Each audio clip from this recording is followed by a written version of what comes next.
আল্লাহ রাব্বুল আলামিন রাসূল সাল্লাল্লাহু আলাইহি ওয়াসাল্লামকে 9টা দায়িত্ব দিয়ে পৃথিবীতে প্রেরণ করেছেন। এই 9টা দায়িত্বের ভিতরে নবীজি সাল্লাল্লাহু আলাইহি ওয়াসাল্লাম প্রথমে যে দাওয়াত দিয়েছেন, নবীজি আমাদেরকে যে দাওয়াত দিয়েছেন আল্লাহর পথে, আল্লাহর পথে মানুষকে দ্বীনের দাওয়াত দিয়েছে। আল্লাহর পথে মানুষকে দ্বীনের দাওয়াত দিয়েছে।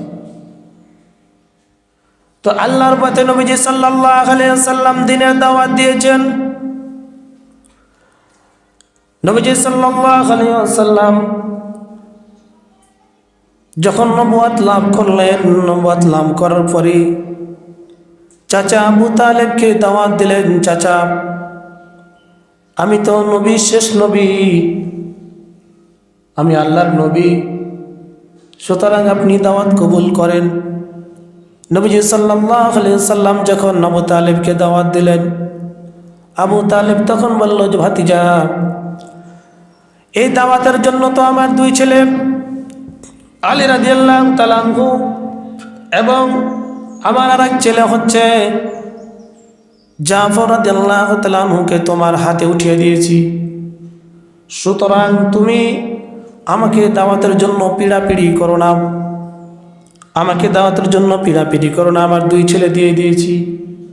সুতরাং আমার এই 2 ছেলে দিয়েছে, আমাকে তুমি দাওয়াতের জন্য কোনো কি করো না, পিড়াপিড়ি করো না। রাসূলুল্লাহ সাল্লাল্লাহু আলাইহি ওয়াসাল্লাম বললেন যে চাচা, আপনার ছেলের জন্য আপনি জান্নাতে যেতে পারবেন না, আপনার সন্তানের জন্য আপনি জান্নাতে যেতে পারবেন না, নিজে আমল করে যেতে হবে, নিজে ভালো কাজ করতে হবে, তাহলে আপনি কোথায় যাবেন, জান্নাতে যেতে পারবেন। সুতরাং আপনি যদি আমার চাচা হন তাহলে আপনি ইসলামের দাওয়াত কবুল করেন, কালিমার দাওয়াত কবুল করেন।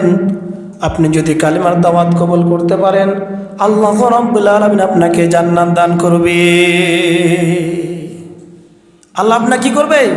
জান্নাত দান করবে। আবু তালেব কি বলতেছেন? আবু তালেব বলতেছেন, ভাতিজা, আমার বাপ দাদার ধর্ম আমি ছাড়তে পারবো না, আমার বাপ দাদা যে ধর্ম দিয়েছে এ ধর্ম আমি কখনো ছাড়তে পারবো না। সুতরাং আমার বাপ দাদার ধর্ম আমি যদি ছেড়ে দিই, আমার বাপ দাদার মুখে কিন্তু চুনকালি লেগে যাবে। সুতরাং আমি আমার বাপ দাদার ধর্ম ছাড়তে পারবো না। আমার বন্ধুগণ, আমার ভাইরাম, নবীজি সাল্লাল্লাহু আলাইহি ওয়াসাল্লাম যখন বললেন চাচা, মরার সময় বলছেন চাচা একবার খালি কালেমাটা পড়েন।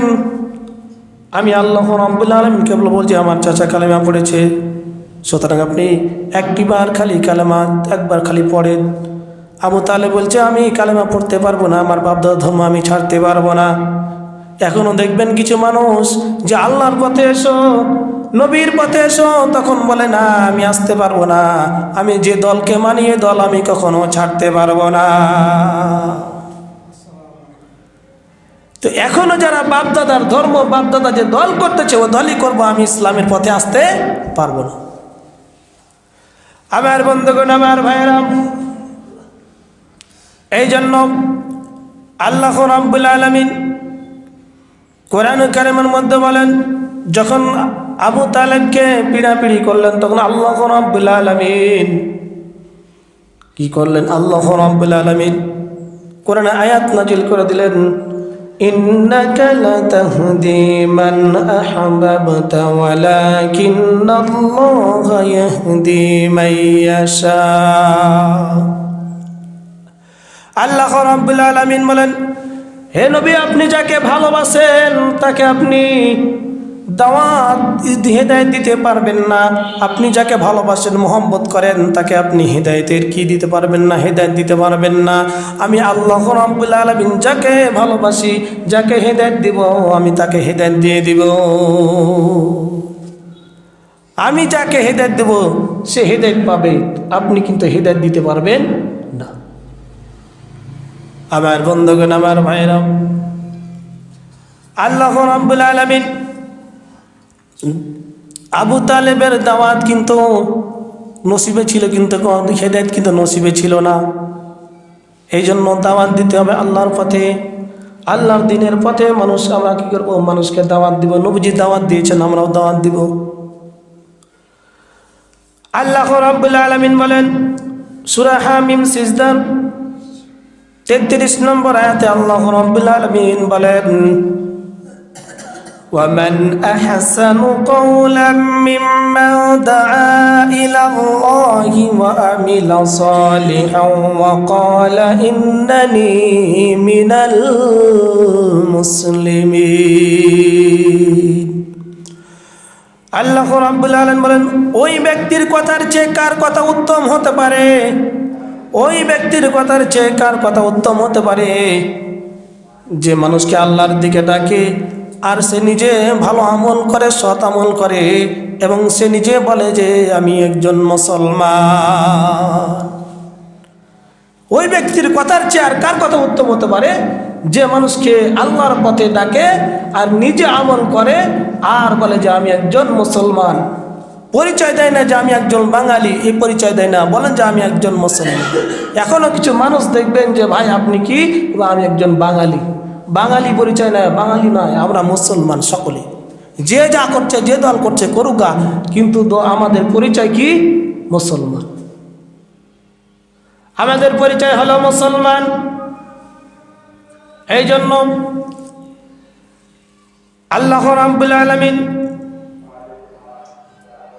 জামান বন্ধুগণ, আমার ভাইরা, আল্লাহ রাব্বুল আলামিন সূরা মাইদার 67 নম্বর আয়াতে বলেন, ইয়া আইয়ুহার রাসূলু বাল্লিগ মা উনজিলা ইলাইকা মির রাব্বিক ওয়া ইন লাম তাফআলু ফামা বাল্লাগতা রিসালাতা ওয়াল্লাহু ইয়াসিমুকা মিনান নাস ইন্নাল্লাহা লা ইয়াহদিল কওমাল কাফিরিন। আল্লাহ রাব্বুল আলামিন বলতেছেন যে হে ঈমানদারগণ, হে রাসূল, ইয়া আইয়ুহার রাসূল, হে রাসূল, আপনার রবের পক্ষ থেকে যে আপনাকে যে জিনিস দেওয়া হয়েছে তা আপনি মানুষের কাছে প্রচার করুন। আপনার রবের পক্ষ থেকে আপনাকে যে জিনিস দেওয়া হয়েছে আপনি প্রচার করতে থাকেন। যখন আপনাকে দাওয়াত দেওয়া হয়েছে আপনি দাওয়াতটা মানুষের কাছে পৌঁছে দিন। নবীজি সাল্লাল্লাহু আলাইহি ওয়াসাল্লাম, আল্লাহ তাআলা আরও বলতে যে আপনি যে দাওয়াত দিবেন, এই দাওয়াত যখন আপনি দিবেন মানুষের কাছে, মানুষের আপনাকে ষড়যন্ত্র করবে, কিন্তু আল্লাহ রাব্বুল আলামিন সমস্ত ষড়যন্ত্র থেকে আপনাকে হেফাজত করবে। সমস্ত ষড়যন্ত্র থেকে করবে, হেফাজত করবে। এই জন্য দাওয়াত দিতে গেলে মানুষ ষড়যন্ত্র করবে। নবীজি সাল্লাল্লাহু আলাইহি ওয়াসাল্লাম একদিন কোনো যুদ্ধ থেকে ফিরে আসতেছেন। সাহাবায়ে কেরাম ছিল, হযরত জাবির ইবনে আব্দুল্লাহ রাদিয়াল্লাহু তাআলা আনহু বলেন যে আমরা নবীজির সঙ্গে জিহাদের ময়দান থেকে ফিরে আসছি। তো নবীজি সাল্লাল্লাহু আলাইহি সাল্লাম আরাম করতেছেন। কি করতেছেন বলেন তো? আরাম করতেছেন। এমন সময় একজন শত্রু এসে নবীজি সাল্লাল্লাহু আলাইহি সাল্লামের তরবারিটা গাছের সঙ্গে লটকা ছিল। নবীজি সাল্লাল্লাহু আলাইহি সাল্লাম সেই নবীজি তরবারিটা নিয়ে সেই শত্রু তখন নবীজিকে বলছেন যে তোমাকে এখন কে বাঁচাবে? তোমাকে এখন কে বাঁচাবে? যখন বলে যে তোমাকে এখন কে বাঁচাবে, নবীজি সাল্লাল্লাহু আলাইহি সাল্লাম ঘুম ভেঙে গেছে। চট করে যখন ঘুম ভেঙেছে, ঘুম ভাঙার সঙ্গে সঙ্গে তখন দেখছেন যে সে শত্রু দাঁড়িয়ে আছে, বলছে তোমাকে এখন কে বাঁচাবে? নবীজি সাল্লাল্লাহু আলাইহি ওয়াসাল্লাম সঙ্গে সঙ্গে বলছে আল্লাহ রাব্বুল আলামিন আমাকে বাঁচাবে। কে বাঁচাবে? আল্লাহ রাব্বুল আলামিন আমাকে বাঁচাবে। তো যখন আপনি দ্বীনের দাওয়াত দিবেন, ইসলামের দাওয়াত দিবেন, তো আপনার উপরে শত্রু আক্রমণ করবে, কিন্তু কে বাঁচাবে? আল্লাহ রাব্বুল আলামিন। তাহলে দুই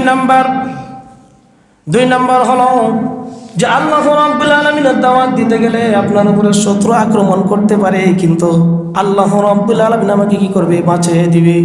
এই জন্য দ্বীনের দাওয়াত দিতে হবে। আবার বন্ধুগণ, আমার ভাইরা, নাম্বার 3, নবীজির দায়িত্ব হলো মানুষকে সতর্ক করা, নবীজি সাল্লাল্লাহু আলাইহি ওয়াসাল্লামের দায়িত্ব হলো মানুষকে সতর্ক করা। মানুষ সতর্ক করবে, মানুষকে সতর্ক করবে। নবীজি সাল্লাল্লাহু আলাইহি ওয়াসাল্লাম একদিন সাফা পাহাড়ের উপরে দাঁড়িয়ে তার গোত্রের লোকেদেরকে বলতেছে যে, হে আমার গোত্রের লোকেরা, তোমরা শোনো, আমি তোমাদেরকে একটা জিনিস দ্বারা সতর্ক করতেছি। সে জিনিসটা হলো, আমি যদি তোমাদেরকে বলি ওই সাফা পাহাড়ের ওই পারে একদল কি আছে, শত্রু তোমাদের উপর আক্রমণ করার জন্য বসে আছে। একদল শত্রু আক্রমণ করার জন্য বসে আছে, তোমরা কি তা বিশ্বাস করবে? সকলে বলে, হ্যাঁ আমরা বিশ্বাস করব। কেন? তুমি আল আমিন, তুমি কখনো কি করো না, মিথ্যা কথা বলো না, এই জন্য আমরা বিশ্বাস করি যে হ্যাঁ পারে শত্রু আছে। এখন যখন নবীজি সাল্লাল্লাহু আলাইহি সাল্লাম বললেন যে দেখো, আমি তোমাদেরকে একটা সতর্ক করতেছি, সেটা হলো আমি আল্লাহর নবী, আমি একজন আল্লাহর রাসূল। সুতরাং তোমরা তোমাদের মূর্তি পূজা বাদ দিয়ে, বাপ দাদার ধর্ম বাদ দিয়ে, সব কিছু বাদ দিয়ে তোমরা কি করো, একমাত্র আল্লাহ রাব্বুল আলামিনের ইবাদত করো। আল্লাহ রাব্বুল আলামিনকে রব বলে স্বীকার করে নাও। তোমরা যদি আল্লাহ রাব্বুল আলামিনকে রব বলে স্বীকার করতে পারো, তাহলে ওই তোমার শত্রু যে জাহান্নামে, তোমরা জাহান্নাম থেকে তোমরা মুক্তি পেয়ে যাবে। তখন আবু লাহাব বলছে যে, ভাতিজা, তাব্বাল্লাকা আলি হাজা জামাতানা, তুমি এই জন্য আমাদেরকে জমা করেছো? হ্যাঁ, এ কথা বলার জন্য তুমি জমা করেছো? আমার বন্ধুগণ, আমার ভাইরা, এই জন্য নবীজির দায়িত্ব হলো সতর্ক করা মানুষকে। আজকে আলেমুল আমার দায়িত্ব হলো সতর্ক করা। আপনাদেরকে সতর্ক করতেছি, আপনারা সতর্ক হয়ে যান। যদি আপনি সতর্ক না হন, তাহলে আপনাকে পৃথিবীর কোনো নেতা, পৃথিবীর কোনো কেউ বাঁচাতে পারবে না। আপনি যতই বড় যে হোক না কেন, পৃথিবীর আপনি কোনো মানুষ আপনাকে জাহান্নাম থেকে বাঁচাতে পারবে না। পারবে নাকি বলেন তো? পারবে না। তাহলে নবীজি সাল্লাল্লাহু আলাইহি ওয়াসাল্লামের 2 নাম্বার দায়িত্ব হলো মানুষকে সতর্ক করা। আল্লাহ রাব্বুল আলামিন বলেন, ইয়া আইয়ুহান নাবিয়্যু ইন্না আরসালনাকা শাহিদান ওয়া মুবাশশিরান ওয়া নাযীরা ওয়া দা'iয়ান ইলা আল্লাহি বিইذনিহি ওয়া সিরাজাম মুনীরা। আল্লাহ রাব্বুল আলামিন বলছেন, হে নবী, আমি আপনাকে সুসংবাদদাতা হিসাবে, সাক্ষীদাতা হিসাবে আর সতর্ককারী হিসাবে আপনাকে দুনিয়াতে পাঠিয়েছি। আল্লাহ রাব্বুল আলামিন সুসংবাদদাতা হিসাবে, সতর্ককারী হিসাবে আল্লাহ রাব্বুল আলামিন নবীজিকে পাঠিয়েছেন। নবীজি সাল্লাল্লাহু আলাইহি সাল্লামকে আর আল্লাহ রাব্বুল আলামিন বলেন, ওয়া আনযির আশীরাতাকাল আকরাবিন, যে হে নবী, আপনি আপনার নিকটতম আত্মীয় স্বজনদেরকে সতর্ক করে দিন, তারা যেন তাদের মূর্তি পূজা বাদ দিয়ে, সমস্ত খারাপ কাজ বাদ দিয়ে যেন সতর্ক হয়ে যায়। আজকে আপনাদেরকে সতর্ক করি যে আপনারা সব কিছু বাদ দিয়ে একমাত্র আল্লাহ রাব্বুল আলামিন ইবাদত করেন। আমার কথা যদি বিশ্বাস না হয়, আল্লাহ রাব্বুল আলামিন, আমি তা নিজে বানিয়ে কোনো কথা বলতেছি না, কোরআন থেকে পয়েন্ট টু পয়েন্ট, আয়াত টু আয়াত কথা বলতেছি। এই জন্য আল্লাহ রাব্বুল আলামিন আমাকে আপনাকে যে সময় দিয়েছেন, সুযোগ দিয়েছেন, এর জন্য আল্লাহ রাব্বুল আলামিন ইবাদত আমাদের করতে হবে। আর আমাদের সতর্ক করতেছি, আগে নবীরা সতর্ক করেছে, নবীরা এখন নাই, কিন্তু নবীর নায়েবরা আছে, আলেমরা আছে, আপনাদের সতর্ক করতেছি। এখন আপনি কি করেন, কোথাকার আলেম আর কে, ওগুলো আমরা দেখার বিষয় নাই। আমি যেটা নিজে বুঝি এটা সবচেয়ে বড় বুঝি, ঠিক না? আমি যেটা বুঝি এটা সবচেয়ে বেশি, আমি কারো কথা মানি না। এই একঘমি গুয়ামি করার কারণে আবু জেহেল জাহান্নামে হয়ে গেছে। বুঝতে পারছেন? আমার বন্ধুগণ, আমার ভাইরা, এই জন্য আমরা সতর্ক হয়ে যাই। নবীজি সাল্লাল্লাহু আলাইহি সাল্লাম 3 নাম্বার যে দায়িত্ব নিয়ে পৃথিবীতে এসেছিলেন, নবীজি সাল্লাল্লাহু আলাইহি সাল্লাম মানুষকে আল্লাহর দিকে আহ্বান করতেন, মানুষকে আল্লাহর পথে আহ্বান করতেন। কীভাবে ডাকতেন? কত সুন্দর করে ডাকতেন, আহ্বান করতেন। আল্লাহ রাব্বুল আলামিন কোরআনে কারিমের মধ্যে সূরা নাহলের 125 নম্বর আয়াতে আল্লাহ রাব্বুল আলামিন বলেন, উদউ ইলা সাবিলি রাব্বিকা বিল হিকমাতি ওয়াল মাউইযাতিল হাসানা ওয়াজাদিলহুম বিল্লাতি হিয়া আহসান। আল্লাহ রাব্বুল আলামিন বলেন যে হে নবী, আপনি মানুষদেরকে উত্তম পন্থায় প্রজ্ঞার সাথে আল্লাহর পথে দাওয়াত দিবেন, মানুষকে ডাকবেন উত্তম পন্থায় প্রজ্ঞার সাথে আল্লাহ রাব্বুল আলামিনের দিকে ডাকবেন, উত্তম পন্থায় প্রজ্ঞার সাথে। আমার বন্ধুগণ, আমার ভাইরা, নবীজি সাল্লাল্লাহু আলাইহি ওয়াসাল্লাম যখন মক্কার মধ্যে দাওয়াত দিলেন, মক্কার মধ্যে যখন দাওয়াত দিলেন, দাওয়াত দেওয়ার কারণে নবীজি সাল্লাল্লাহু আলাইহি ওয়াসাল্লাম যখন মক্কার মধ্যে কি দিলেন, দাওয়াত দিলেন, এই দাওয়াত দেওয়ার কারণে মক্কার কাফেররা তখন মুসলমানদের উপর নির্যাতন শুরু করলো, নবীর উপর নির্যাতন শুরু করলো। নবীর উপর যখন নির্যাতন শুরু করলো, নবীজি সাল্লাল্লাহু আলাইহি ওয়াসাল্লাম চলে গেলেন তায়েফের ময়দানে, তায়েফবাসীকে দাওয়াত দেওয়ার জন্য চলে গেলেন। যখন তায়েফবাসী গেলেন, তায়েফবাসীরা মনে করলেন যে মক্কাতে গ্রহণ করলেন না, তায়েফবাসী আমার দাওয়াত কি করবে, কবুল করবে। কিন্তু তায়েফবাসী যারা বড় বড় লিডার ছিল, নেতা ছিল, তারা কি করলো, ছোট ছোট যুবকদেরকে লাগাই দিল যে এই যে পাগল এসেছে, মোহাম্মদ এসেছে, তোমরা তাকে পাথর মারো।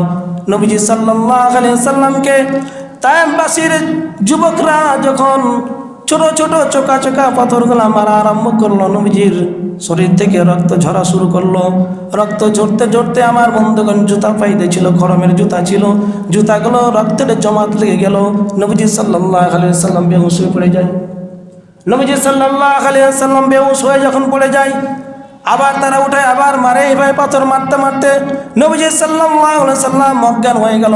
যখন দেখলো যে অজ্ঞান হয়েছে, তখন তারা ছেড়ে চলে গেছে। নবীজি সাল্লাল্লাহু আলাইহি ওয়াসাল্লামের যখন হুঁশ আসলো, নবীজি দাঁড়ালেন। এরপরে আস্তে আস্তে হেঁটে আসতেছেন মক্কার দিকে। যখন হেঁটে আসতেছেন মক্কার দিকে, প্রতিমধ্যে একটা আঙ্গুরের বাগান পেল, আঙ্গুরের বাগান। সে আঙ্গুরের বাগানের মধ্যে ঢুকে পড়লো, গাছের নিচে শুয়ে পড়লো। যখন গাছের নিচে শুয়ে পড়েছে, আঙ্গুর বাগানে যে কেয়ারটেকার ছিল, যে যোগানদার ছিল, যে যোগায়, যে পাহারা দেয়, পাহারাদার ছিল, দেখলো যে একজন যুবক শুয়ে আছে। তখন বললো, যুবক তুমি এখানে কি করো? তোমার তো রক্ত শূন্য হয়ে গেছে, তুমি তো মারা যাবা, তুমি এখানে কি করো? তখন বললো যে আমাকে এই তায়েফের ছোট ছোট যুবকরা আমাকে পাথর মেরে রক্তাক্ত করে দিয়েছে, তোমার তো রক্ত শূন্য হয়ে গেছে, সুতরাং তোমার কিছু খাওয়া লাগবে। ওই বাগানের কেয়ারটেকার, বাগানের দারোয়ান তখন কি করলো, এক থোকা আঙ্গুর পাড়লো। আঙ্গুর পাড়ার পর রস করে এক গ্লাস রস যখন নবীজি সাল্লাল্লাহু আলাইহি ওয়াসাল্লামকে পান করালো, নবীজি সাল্লাল্লাহু আলাইহি ওয়াসাল্লাম আঙ্গুর রস পান করার পরে একটু শক্তি পেলেন। এরপরে সেই যুবককে বললো, যুবক তোমার জন্য শুকরিয়া, আল্লাহ তাআলা তোমাকে ভালো করো। যুবক তখন বলছেন যে আপনি কে? তখন বললাম আমি মক্কার, আমার নাম মোহাম্মদ, আমার পিতার নাম আব্দুল্লাহ, দাদার নাম আব্দুল মুতাল্লিব, চাচার নাম আবু তালেব। যখন কথা বলেছে, তাহলে তো আপনি তো শেষ নবী, আপনি হচ্ছেন শেষ নবী, সুতরাং আপনি যদি শেষ নবী হন, নবীজি সাল্লাল্লাহু আলাইহি সাল্লাম তুমি বললেন যে তোমার নাম কি আন্দাজ না? বলছে হ্যাঁ আমার নাম আন্দাজ। আপনি কীভাবে জানলেন? বলছে আমি একজন নবী, আর একজন নবীর উম্মতের আমি খবর জানি। যখন কথা বললেন, নবীজিকে সিজদা করার জন্য, পায়ে কদম মুসি করার জন্য যখন আগে আসলেন ওই যুবক, তখন নবীজি বললেন যে না, তোমাকে আমার পায়ে পড়তে হবে না, একমাত্র সিজদার মালিককে আল্লাহ রাব্বুল আলামিন, সুতরাং সিজদা করবে আল্লাহ রাব্বুল আলামিনকে, কোনো মানুষকে না। আসো আমার বুকে আসো। নবীজি সাল্লাল্লাহু আলাইহি সাল্লাম থেকে বুকে জড়িয়ে দিলেন। এরপরে তখন বলছেন যে আপনি তো সত্যি নবী, আপনি নবী তো, আপনি শ্রেষ্ঠ নবী, কারণ আপনার চরিত্র দেখে বোঝা যাচ্ছে। সুতরাং আর আমি দেরি করতে চাই না, সঙ্গে সঙ্গে সে কালেমা পড়লে মুসলমান হয়ে যাবেন। সুবহানাল্লাহ। আমার বন্ধুগণ, আমার ভাইরা, তো নবীজি সাল্লাল্লাহু আলাইহি ওয়াসাল্লাম মানুষকে দাওয়াত দিয়েছেন, দাওয়াত দেওয়ার কারণে নির্যাতন সহ্য করেছেন। আবু বকর সিদ্দিক রাদিয়াল্লাহু তাআলা আনহু, তিনি কত নরম দিলের মানুষ ছিলেন। নবীজি সাল্লাল্লাহু আলাইহি ওয়াসাল্লাম একদিন কাবা শরীফে নামাজ আদায় করতেছে, হেরেম শরীফে নামাজ আদায় করতেছে, এমন সময় উতবা এসে নবীজি সাল্লাল্লাহু আলাইহি ওয়াসাল্লাম, সেদিন গায়ে একটা চাদর ছিল, সে চাদরটা দিয়ে নবীজির গলার মধ্যে পেঁয়াজ দিয়ে চাপ দিয়ে শ্বাস বন্ধ করে দিয়েছে, নিঃশ্বাস বন্ধ করে দিয়েছে, মারা যাবে। এই ঘটনা যখন আবু বকর সিদ্দিক রাদিয়াল্লাহু তাআলা আনহুর কানে যখন চলে গেল, আবু বকর সিদ্দিক রাদিয়াল্লাহু তাআলা আনহু বাড়ি থেকে দৌড় দিয়েছে, দেখলেন যে নবীজি সাল্লাল্লাহু আলাইহি সাল্লামকে উতবা মেরে ফেলবে। উতবা যখন গলার মধ্যে চাপ দিয়ে ধরে আছে, আবু বকর সিদ্দিক রাদিয়াল্লাহু তাআলা আনহু বলছেন যে হে উতবা, তাকে ছেড়ে দাও, কি হয়েছে? তুমি আমাকে নির্যাতন করো, আমাকে মারো, কিন্তু আমার প্রিয় নবীকে তুমি ছেড়ে দাও। এ কথা যখন বললো, উতবা ছেড়ে দিয়েছে। এরপরে তারা সকলে মিলে আবু বকর সিদ্দিক রাদিয়াল্লাহু তাআলা আনহুকে মারা শুরু করেছে, মারতে মারতে, এমনকি মারতে মারতে তাকে জমিনে শুয়ে দিয়েছে। আবু বকর বলছেন, ইয়া রাসূলুল্লাহ, ইয়া হাবিবাল্লাহ, আপনি এখান থেকে চলে যান, বাসার ভিতরে চলে যান, আমি দেখে নিচ্ছি, আমি আবু বকর সহ্য করে নিব, আপনি চলে যান, আপনি চলে যান, আমি সহ্য করব। নবীজি সাল্লাল্লাহু আলাইহি সাল্লাম যখন চলে যাচ্ছে, আবু বকর সিদ্দিক রাদিয়াল্লাহু তাআলা আনহুকে কাফেররা উতবা নিজের পায়ের খড়ম দিয়ে, কাঠের খড়ম দিয়ে নাকের উপরে পাড় দিয়েছে, নাক চাপটা হয়ে গেছে, ফিনকি দিয়ে রক্ত বের হয়েছে। যখন ফিনকি দিয়ে রক্ত বের হয়েছে, বেহুশ হয়ে গিয়েছে। বেহুশ হওয়ার কারণে অনেকক্ষণ পরে যখন হুঁশ ফিরেছে, এবার দৌড় দিয়ে নবীজি সাল্লাল্লাহু আলাইহি সাল্লামের বাড়ির দিকে চলে গেছে। বাড়ির দিকে যাওয়ার পরে নবীকে বলছেন, ইয়া রাসূলুল্লাহ, ইয়া হাবিবাল্লাহ, আর এখানে থাকা যাবে না, আপনি এই মুহূর্তে এখনই আমরা মক্কা ছেড়ে চলে যাব, চলেন চলে যাব, না হলে মক্কার অবস্থা খুবই খারাপ, কাফেররা এখন গরমে আছে, গরম হয়ে আছে, সুতরাং আপনারা সকলে চলে যাবে, চলেন। নবীজি সাল্লাল্লাহু আলাইহি সাল্লাম আবু বকরকে নিয়ে চলে গেলেন।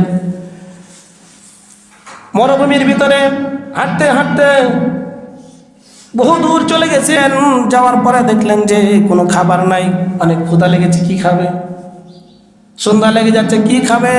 নবীজি সাল্লাল্লাহু আলাইহি সাল্লামকে বললেন, নবীজি সাল্লাল্লাহু আলাইহি সাল্লাম আবু বকরকে বললেন, আবু বকর, দেখো তো কোনো কিছু দেখতে পাও নাকি, কোনো মেষ দেখতে পাও নাকি, কোনো ছাগলের পাল দেখতে পাও নাকি, দেখো তো। আবু বকর সিদ্দিক রাদিয়াল্লাহু তাআলা আনহু বললেন, ইয়া রাসূলুল্লাহ, ইয়া হাবিবাল্লাহ, ওই যে দেখা যায় একটা ছাগলের পাল, চলেন যাই, সেখানে যাই। ছাগলের পালের কাছে যখন গেল, ছাগলের রাখালকে বলছে, রাখাল, আমাদেরকে একটা দুধওয়ালা একটা ছাগল দাও, আমরা দুধ পান করব।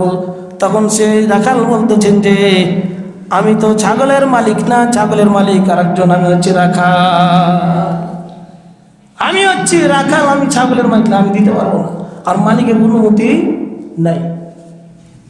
আমার বন্ধুগণ, আমার ভাইরা, যখন বলছে আমি দিতে পারবো না, তখন বললো যে একটা ছোট ছাগি দাও, বাচ্চাগুলো দাও, বাচ্চাগুলো দিলে হবে। তখন ওই রাখাল বলছে, বাচ্চা দিয়ে কি করবে? না, বাচ্চা নাও। যখন বাচ্চা দিয়েছে, নবীজি সাল্লাল্লাহু আলাইহি সাল্লাম ওই ছোট একটা ছাগি বাচ্চাকে নিয়ে, যখন নবীজি সাল্লাল্লাহু আলাইহি সাল্লাম ওই বাচ্চা ছাগির যখন উলানের ভিতরে কি দিয়েছেন, হাত দিয়েছেন, সঙ্গে সঙ্গে আল্লাহ রাব্বুল আলামিন ওই ছাগির উলানকে আল্লাহ রাব্বুল আলামিন দুধ দিয়ে ভরপুর করে দিয়েছে। এখন যখন দেখলে যে দুধ ভরপুর হয়ে গেছে, এখন রাখালকে বলছে, একটা বাটি দাও, বাটি দাও, দুধ দহন করি, আমরা সকলে খাই। রাখাল তখন বাটি দিল, নবীজি সাল্লাল্লাহু আলাইহি সাল্লাম দুধ দহন করলেন, পুরো এক বাটি দুধ। এরপরে আবু বকরকে বলছে, আবু বকর, তোমার অনেক রক্ত ঝরেছে, এই দুধ খাও, তুমি সুস্থ হয়ে যাবে। আবু বকর দুধ পান করলেন। এরপরে রাখালকে দুধ পান করতে দিলেন, রাখাল দুধ পান করলেন। এরপরে নবীজি সাল্লাল্লাহু আলাইহি সাল্লাম বলছেন যে রাখাল, দুধ শেষ হচ্ছে বাটি? বলছে, না তো, একটু কত শেষ হয় না, যে খাও। বলছে, আর পারবো না খেতে। নবীজি সাল্লাল্লাহু আলাইহি সাল্লাম বাটিটা নিলেন। এরপরে নবীজি সাল্লাল্লাহু আলাইহি সাল্লাম দুধ পান করলেন, দুধ পান করে ফেললেন। এরপরে যখন বাটিটা তাকে দিয়ে দিয়ে চলে যাচ্ছে, নবীজি সাল্লাল্লাহু আলাইহি সাল্লাম বকর বলছে, দেখো এখন মক্কার পরিবেশ ঠান্ডা হয়ে গেছে, আমরা চলো বাড়ি ফিরে যাই। যখন বাড়ি ফিরে আসতেছে, এখন রাখাল বলছেন, আপনারা চলে যাচ্ছেন, আপনাদের সঙ্গে ছিলাম, ভালো লাগছিল, চলে যাবেন? বলছে, হ্যাঁ, আমরা চলে যাব। যখন চলে যাচ্ছেন, বলছেন, আর যাবেন, কিন্তু একটা শর্ত হলো। কি শর্ত? শর্ত হলো আপনারা চলে যাবেন, কিন্তু আপনি যে কি একটা দোয়া পড়লেন, দিয়ে ছাগির ওলানে দুধ ভর্তি হয়ে গেল, ওই দোয়াটা শিখিয়ে দিয়ে তারপরে যাবে। ওই দোয়াটা শিখিয়ে দিলেন। নবীজি সাল্লাল্লাহু আলাইহি সাল্লাম বললেন, দেখো, তুমি কিন্তু মুসলমান না, তুমি কিন্তু মুশরিক, তুমি কিন্তু মূর্তি পূজা করো, সুতরাং তোমার এই দোয়া কিন্তু যতইবার পড়ো কোনো কাজ হবে না। আজকে আপনার ভিতরে যদি ঈমান না থাকে, যতই আপনি নামাজ, রোজা, হজ, যাকাত যা কিছু করেন, কিন্তু আপনার একটা ইবাদত কবুল হবে না। কারণ আপনার ভিতরে ঈমান নাই। ঈমান যদি আপনার ভিতরে থাকে, ছোট্ট একটা আমল করতে পারেন, তাহলে আপনার এই আমলটা কাজে আসবে। কিন্তু আপনার যদি ঈমানই না থাকে, তাহলে ওই আমল দিয়ে কাজ আসবে না। তখন বলছে ওই রাখাল, তখন বলছে যে আপনি তো মনে হয় শেষ নবী। বলছে হ্যাঁ, আমি শেষ নবী। সুতরাং আমি আর দেরি করতে চাই না। সঙ্গে সঙ্গে সেই রাখাল বলল, আমাকে এখনই কালেমা পড়ে মুসলমান বানায় দে। কালেমা পড়ে মুসলমান হয়। তো নবীজি সাল্লাল্লাহু আলাইহি সাল্লাম মানুষকে আল্লাহর পথে আহ্বান করেছেন, ডেকেছেন। নাম্বার 4 হলো নবীজি মানুষকে উপদেশ দিয়েছেন। আল্লাহ রাব্বুল আলামিন বলেন, ফাযাক্কির ইন্নামা আনতা মুযাক্কির। নবীজি সাল্লাল্লাহু আলাইহি সাল্লাম মানুষকে দাওয়াত দিয়েছেন, মানুষকে উপদেশ দিয়েছেন। আল্লাহ রাব্বুল আলামিন বলেন, হে নবী, আপনি মানুষদেরকে উপদেশ দিন, আমি আপনাকে উপদেশদাতা হিসেবে পৃথিবীতে পাঠিয়েছি। আমিও আপনাদেরকে উপদেশ দিতেছি, ভাই সতর্ক হয়ে যান। আপনাদের জিন্দগি 60 বছর 70 বছর আল্লাহ তাআলা লিখে দিয়েছে, কিন্তু অলরেডি আপনার 50 বছর হয়ে গেছে, আপনি নামাজ পড়তে আসেন না। নামাজ পড়েন, ভালো কাজ করেন। আমার বন্ধুগণ, আমার ভাইরা, নাম্বার 5, নবীজি মানুষকে নিজের মন গড়া কোনো কথা বলতেন না। নবীজি সাল্লাল্লাহু আলাইহি সাল্লাম নিজের মন গড়া কোনো কথা বলতেন না। আল্লাহ রাব্বুল আলামিন যেটা নাজিল করতেন, যেটা আদেশ করতেন, সেটা কথা বলতেন। আল্লাহ রাব্বুল আলামিন সূরা নাজমের 3 এবং 4 নম্বর আয়াতে বলেন, ওয়া মা ইয়ানতিকু আনিল হাওয়া ইন হুয়া ইল্লা ওয়াহয়ু ইউহা। আল্লাহ রাব্বুল আলামিন বলেন যে আমার নবী কোনো মন গড়া কোনো কথা বলতেন না। আল্লাহ সাল্লাল্লাহু আলাইহি সাল্লাম কোনো মন গড়া কথা বলতেন না। আল্লাহ তাআলা যেটা ওহী নাজিল করতেন, সেটা আল্লাহ রাব্বুল আলামিনের হুকুম অনুযায়ী আল্লাহ রাব্বুল আলামিনের নবী বলতেন। এই জন্য নবীজি কোনো মন গড়া কথা বলতেন না। আমরা যারা আজকে আমি এখানে কথা বলছি, আমার বাবার কথা বলতেছি না, আমার নিজের মন গড়া একটা কথা বলতেছি না। আপনি যদি মনে করেন যে আপনার নিজের মন গড়া কথা বলছেন, আপনি আসেন এখানে, আপনি নিজের কথা বলেন, লেখা আছে, বলেন, সমস্যা নেই। আমার বন্ধুগণ, আমার ভাইয়েরা, এই জন্য আল্লাহ রাব্বুল আলামিনের নবী 6 নম্বর দায়িত্ব হলো দিন প্রচারের। দিন প্রচার করবে মানুষের কাছে দিন প্রচার করবে, কিন্তু বল প্রয়োগ করে না, জোর জবরদস্তি চলবে না। ইসলামের মধ্যে কোনো জোর জবরদস্তি নাই। জোর করে ইসলাম বানাতে, মুসলমান বানাতে, এটা কোনোদিন মুসলমানরা করে না। আল্লাহ তাআলা নিজেই নিষেধ করে দিয়েছেন, লা ইকরাহা ফিদ্দীন ক্বাদ তাবায়্যানার রুশদ মিনাল গাই। আল্লাহ তাআলা বলছেন যে ইসলাম নিয়ে, দিন নিয়ে কোনো জোর জবরদস্তি চলবে না। যে স্বেচ্ছায় ইসলাম গ্রহণ করবে সে করবে, কিন্তু জোর করা যাবে না। যাবে নাকি? যাবে না। কিন্তু দেখেন আমাদের পার্শ্ববর্তী যেটা প্রতিবেশী দেশ যেটা আছে ভারত, ওরা জোর করে মুসলমানদেরকে হিন্দু বানাতে চায়। যারা বলেন ঠিক কি না? আমরা একটা হিন্দুকে জোর করে মুসলমান বানাতে চাই না, কিন্তু তারা চায় যে তারা মুসলমানিত্ব বাদ দিয়ে তারা যেন হিন্দুত্ব কি করে, কায়েম করে, এটাই তারা চাইছে। আমার বন্ধুগণ, আমার ভাইয়েরা, আল্লাহ রাব্বুল আলামিন নবীজিকে কিন্তু দারগা করে পাঠায় নাই। আল্লাহ রাব্বুল আলামিন লাস্তা আলাইহিম বিমুসাইতির। আল্লাহ তাআলা বলছেন যে হে নবী, আমি আপনাকে দারগা করে পৃথিবীতে আমি পাঠাই নাই যে আপনি মানুষকে জোর করে ইসলাম গ্রহণ করাবেন। আমার বন্ধুগণ, আমার ভাইরা, নাম্বার 7 হলো আল্লাহর দিনকে দুনিয়াতে বিজয়ের জন্য মুজাহাদা করতে হবে, চেষ্টা করতে হবে। আল্লাহর দিনকে দুনিয়ার মধ্যে বিজয়ের জন্য মুজাহাদা করতে হবে, চেষ্টা করতে হবে, জিহাদ করতে হবে, যুদ্ধ করতে হবে। আল্লাহ রাব্বুল আলামিন কোরআনে কারীমের মধ্যে সূরা আনকাবুতের 69 নম্বর আয়াতে বলেন, ওয়াল্লাযীনা জাহাদু ফীনা লানাহদিয়ান্নাহুম সুবুলানা ওয়া ইন্নাল্লাহা লামাআল মুহসিনিন। আল্লাহ রাব্বুল আলামিন বলেন, যারা আমার সাথে কি করে, আত্মসমর্পণ করে, মারাত্মকভাবে দিন প্রচারের কাজে কি করে, চেষ্টা করে, যারা দিন কাজের উপর কি করে, চেষ্টা করে, আর আমার দিনকে দুনিয়ার ভিতরে বিজয় করার চেষ্টা করে। সাহাবায়ে কেরাম দিনকে দুনিয়ার ভিতরে বিজয় করার জন্য চেষ্টা করেছে। আমার বন্ধুগণ, আমার ভাইয়েরা, মুতার যুদ্ধে হযরত জাফর রাদিয়াল্লাহু তাআলা আনহু নবীজি সাল্লাল্লাহু আলাইহি ওয়াসাল্লাম তিনজন সেনাপতি দিয়ে দিলেন। তার মধ্যে একজন ছিল জাফর রাদিয়াল্লাহু তাআলা আনহু। জাফরকে বলল, জাফর তুমি তোমার বাড়িতে চলে যাও, তোমার স্ত্রী পরিবারের কাছ থেকে মাফ নিয়ে আসো, তোমাকে মুতার যুদ্ধ যেতে হবে, যুদ্ধ করতে হবে, তোমাকে সেনাপতি বানাই দিয়েছি। জাফর রাদিয়াল্লাহু তাআলা আনহু বাসার ভিতরে চলে গেলেন। যাওয়ার পরে দেখলেন যে তার স্ত্রী কি করতেছে, নামাজ আদায় করতেছে। দরজা থেকে বলছে, স্ত্রী, নবীজি সাল্লাল্লাহু আলাইহি ওয়াসাল্লাম আমাকে জিহাদের ময়দানে সেনাপতি হিসাবে নাম ঘোষণা করে দিয়েছে, সুতরাং আমাকে জিহাদের ময়দানে যেতে হবে। যদি তোমাকে কিছু বলে থাকি, আমার জন্য, আমার দ্বারা যদি কোনো কষ্ট পেয়ে থাকো, আমাকে মাফ করে দিও। এই কথা যখন নবীজি সাল্লাল্লাহু আলাইহি ওয়াসাল্লামের সাহাবী জাফর যখন বলেছে, তখন জাফরের স্ত্রী নামাজ শেষ করে বলছে, স্বামী আমার, আপনি তো জিহাদের ময়দানে যাবেন, নবীজির নাম ঘোষণা করে দিয়েছেন, আপনি যাবেন, অবশ্যই যাবেন, আমি বাধা দিব না। তবে আমি আল্লাহর কাছে দোয়া করি, আল্লাহ আমার স্বামী জাফরকে তুমি জিহাদের ময়দানে শহীদ না বানায়া, কাজী বানায়া বাড়িতে ফিরাইয়া দিও।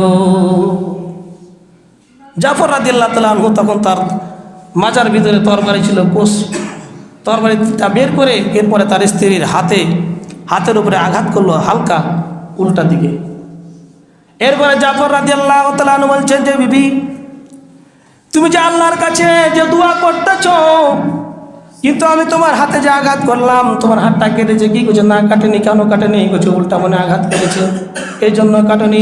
সুতরাং তুমি যে আজকে আল্লাহ রাসূল সাল্লাল্লাহু আলাইহি ওয়াসাল্লাম আমার জন্য দোয়া করে দিয়েছে, আমি শাহাদাত হব, শহীদ হব, সুতরাং তুমি উল্টা দোয়া করো না, উল্টা দোয়া আল্লাহর দরবারে কবুল হবে না।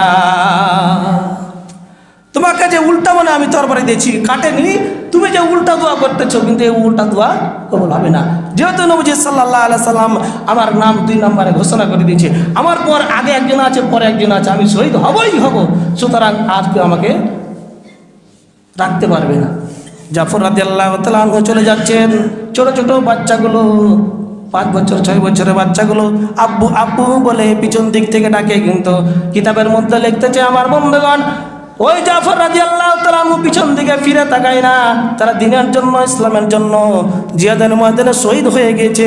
আজকে আমরা যখন ইসলামের কথা বলি, জিহাদের কথা বলি, তখন আমরা কিছু মানুষের গায়ের রুমগুলো খারাপ হয়ে যায় আর বলে, যেগুলা জঙ্গি কথা কেন বলতেছে।